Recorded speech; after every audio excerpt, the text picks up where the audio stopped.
everyone, how you doing? It's Charlotte here. Now today we're going to have a look at the fact that God cares what's on our inside. But what does that mean? What does it mean that God cares what's on our inside? I wonder if you can come up with a few ideas. Let's have a quick think.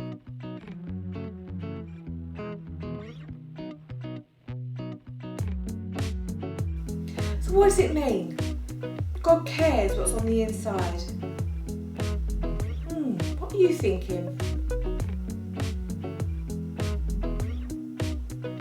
Now I hope you had some good ideas, because you see, I'm going to share with you what I think it means. I think it means that God cares about what kind of person we are, how we treat others and how we react to others. God cares about who we are on the inside, not just what we look like on the outside. Now what I'm going to do is I'm going to start off with a very short quiz. I'm going to give you some scenarios, okay? And there's no right and there's no wrong answer to these. You've just got to choose A or B. You can simply put your hand up if you're in class or if you're in a group, or if you're watching this at home, you can always just put your answers down onto a piece of paper. So like I say, I'm just going to give you some scenarios. Just put your hand up, right, A or B, to the one that you would do. And like I say, there's no right and there's no wrong answers. Are you ready? Here we go. So you have a big bag of sweets. Your friend has none. Do you? A.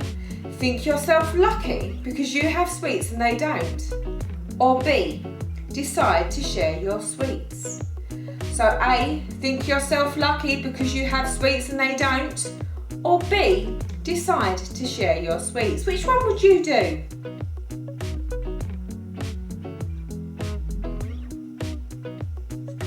Number 2. You have a small bag of crisps, but your friend has a huge bag. Do you? A. Be grateful for what you have. Or B. Be jealous because your friend's bag is bigger. So do you A. Be grateful for what you have. Or B. Be jealous because your friend's bag is bigger.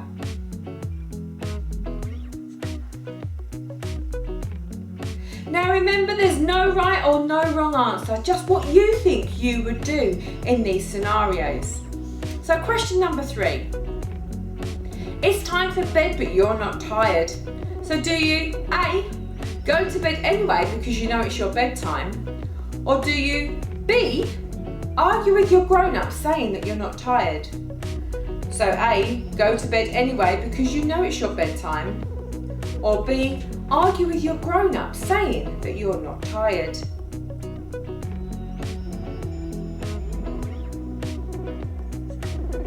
Question number 4. You're playing a game console or watching YouTube or doing something like that you're really involved in, but you've been given a time to stop. Your time is up now, so do you A. Decide to carry on hoping no one will notice? Or B. Come off as you have been asked to do? Do you A. Decide to carry on hoping no one will notice? Or B. Come off as you have been asked to do?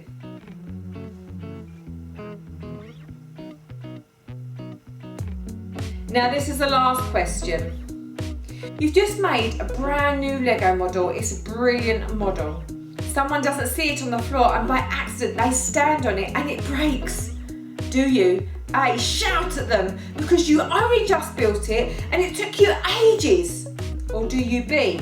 Be annoyed but realise you shouldn't have left it on the floor? It was an accident and you can build it again. So A. Shout at them because you only just built it and it took you ages? Or B. Be annoyed but realise you shouldn't have left it on the floor? It was an accident and you can build it again.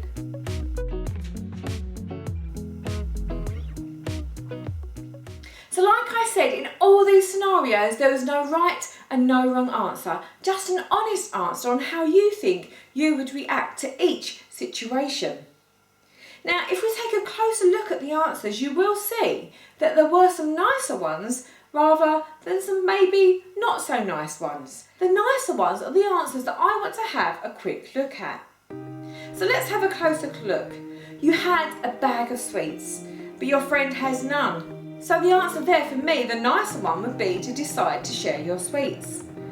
Again, the crisp bag. Your friend had a massive bag and you only had a small one. For me, the nicer answer there would have been to be grateful for what you have.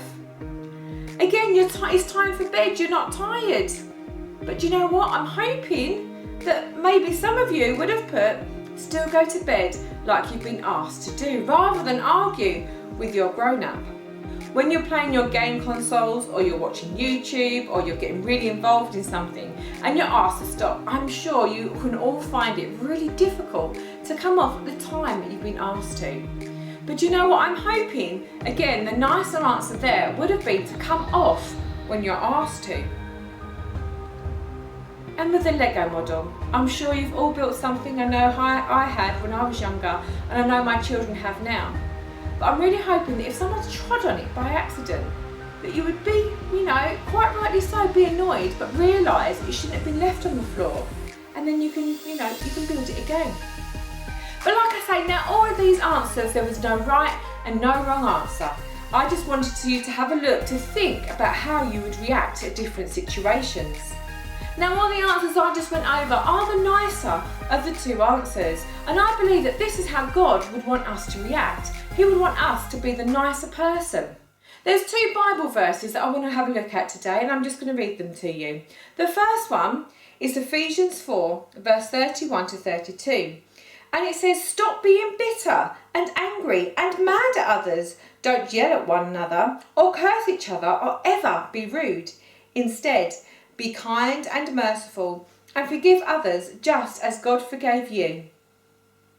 And also, the other one I want to look at is Luke 6, verse 31. And this one is very small. It just says, treat others as you would want to be treated.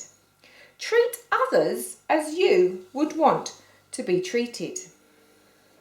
So let's take a closer look at that first scripture. And it says, stop being bitter and angry and mad at others. Don't yell at one another or curse each other or ever be rude. Instead, be kind and merciful and forgive others just as Christ forgave you. Wouldn't it be fabulous if we all lived like this? Hands up if you like to be shouted at. I wonder if there's any hands going up. Obviously I can't see, but I wonder if there is. Hands up if you like it when people are rude and unkind and mean to you. Oh, should I put my hand up? No, because I don't like it when people are rude and unkind and mean to me. Now, I'm sure that of those two questions, nobody put their hand up. But now let's look at it the other way around, shall we? Do you sometimes shout at others? Hands up?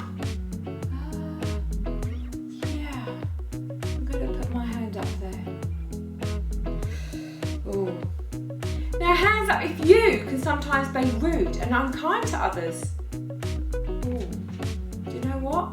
I think I better put my hand up there too, because maybe I might be rude occasionally, not deliberately sometimes, but I might be tired, or I might be a bit rude to my husband or even to my mum on the phone. So yeah, sometimes I can be rude, but it's not very nice. Now, you saw there that my hands went up for both of those questions. And it's not because I like being rude, it's not because I like to shout at people, but you know what? I'm human and I'm not perfect. But what I need to do is make sure that when I am rude or I have shouted at them, I apologise. Because you know what? I'm going to look at the next verse, because the next verse, it encourages us, doesn't it? In Luke 6:31, it says, treat others as you would like to be treated. That is how God wants us to be. He wants us to treat others as we would like to be treated. Now, if I don't want to be shouted at or I don't want to be spoken to rudely, surely I shouldn't speak to others and shout at others, should I? Now in this verse, Jesus is actually talking to some people, and he's actually telling us how way that we should live, and that is treat others how we want to be treated. If you want to be treated kindly, you need to make sure you're treating others kindly first. If you don't want to be shouted at, you need to make sure that you're not shouting at others first. If we have a look at the questions from the beginning, would anyone change their answer? Would anyone think to themselves, do you know what, perhaps I will share my sweets, perhaps I won't be jealous, perhaps I will go to bed when I'm asked, or perhaps, you know what, I will come off when I'm asked to come off my console or to stop doing what I'm involved in. And the last one, the Lego. If someone trod on your Lego model, perhaps you should think to yourself, oh, hang on, that was my fault, I did leave it on the floor.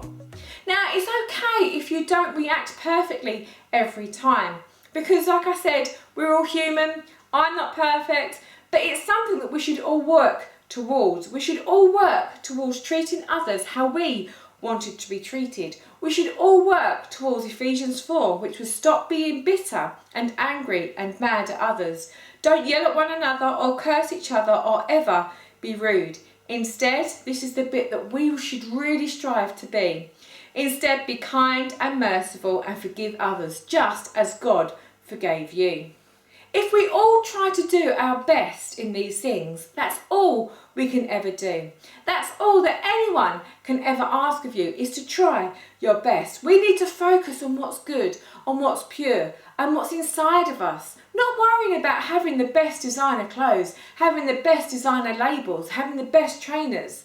You know what, these are good things, but it doesn't make you the person that you are. What's inside is what counts.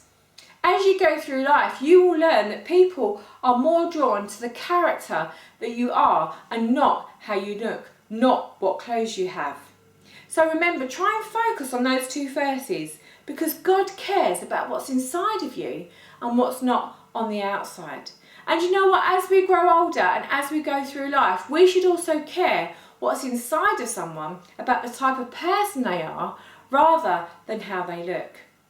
I'm just going to finish with a quick prayer today, and I'm saying, dear God, I just want to thank you for you have placed good things in each and every one of us.